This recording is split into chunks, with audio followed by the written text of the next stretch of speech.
ராமநாதபுரத்தில் முன்னாள் முதலமைச்சர் ஓபிஎஸ் தரப்பினருக்கும் பாஜகவினருக்கும் தள்ளுமுள்ளு ஏற்பட்டதால் பரபரப்பான சூழல் நிலவுகிறது. இதுகுறித்த முழு விவரங்களை எமது செய்தியாளர் சோனைமுத்தன் வழங்கிட கேட்கலாம். சோனைமுத்தன், வணக்கம். அங்கு என்ன நடந்தது? தற்போதைய கள நிலவரம் என்ன?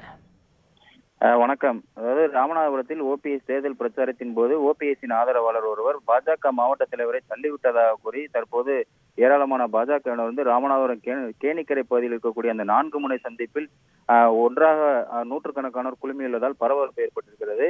ராமநாதபுரம் நாடாளுமன்ற தேர்தலில் பாஜக ஆதரவோடு சுயேட்சையாக போட்டியிடும் முன்னாள் முதல்வர் ஓ பன்னீர்செல்வம் ராமநாதபுரம் நாடாளுமன்ற தொகுதிக்கு உட்பட்ட பல்வேறு பகுதிகளில் தீவிர தேர்தல் பிரச்சாரத்தில் ஈடுபட்டு வருகிறார். இந்த நிலையில இன்று பல்வேறு பகுதிகளுக்கு சென்ற ஓ பன்னீர்செல்வம் தேர்தல் பிரச்சாரத்தில் ஈடுபட்டார். பின்னர் ராமநாதபுரம் அருகே இருக்கக்கூடிய சூரங்கோட்டை காலனி பகுதிக்கு தேர்தல் பிரச்சாரத்துக்காக சற்று முன்பாக, அதாவது ஒரு 9 மணி அளவில் வந்ததாக தெரிகிறது. அப்போது பிரச்சாரத்துக்காக வருகை தந்துள்ளார். அப்போது அங்கு தொண்டர்களுடன் காத்திருந்த ஓபிஎஸ் அணியைச் சேர்ந்த ஒன்றிய செயலாளர் முத்துமுருகன் என்பவர் ஏன் இவ்வளவு காலதாமதமாக இங்கு வருகிறீர்கள் என்று கேள்வி எழுப்புவதாக தெரிகிறது. அப்போது மாவட்ட தலைவர் அவர்களுக்கு பதிலளித்துக் கொண்டிருக்கும் இந்த சூழ்நிலையில அவரை, அதாவது ஒன்றிய செயலாளர் இருக்கக்கூடிய இந்த முத்துமுருகன் என்பவர் இந்த மாவட்ட தலைவரான தரணி முருகேசன் என்பவரை தள்ளிவிட்டதாக கூறப்படுகிறது.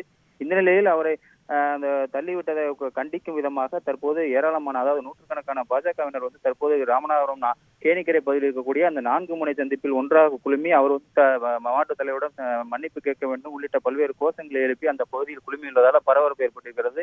இது அசம்பவம் தடுக்கும் விதமாக அந்த பகுதியில் 50க்கும் மேற்பட்ட போலீசார் தற்போது பாதுகாப்பு பணியில் ஈடுபட்டு வருகின்றனர். இந்த சம்பவத்தால் அந்த பகுதியில் பெரும் பரபரப்பானது ஏற்பட்டிருக்கிறது. கள நிலவரங்களுக்கு நன்றி சோனைமுத்தன். செய்திகளை உடனுக்குடன் தெரிந்து கொள்ள உடனே சப்ஸ்கிரைப் பண்ணுங்க.